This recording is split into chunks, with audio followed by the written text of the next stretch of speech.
Budžets, jaunais budžets sagādās lielākās galvas sāpes, ņemot vērā to, ka budžets praktiski nepalielinās salīdzinot ar iepriekšējo gadu, kaut gan mēs ekonomiski kopumā ņemot, viņš palielinās visā valsts mērogā, bet pašvaldībā viņš praktiski paliek tajā pašā līmenī, kas bija iepriekšējā gada, ja nu vēl ne mazāks, jo vadījās no plānotā.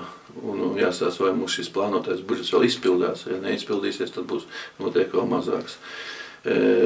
Šīs galvassāpes līdz ar to arī sagādā, jo, kā es jau iepriekš minēju, ka mēs vēlamies izglītībā veikt reformas, iet līdzi reformām izglītībā, ko nu pat kā arī ministrs Ķīles ir runājis, mēs arī vēlamies iet līdzi.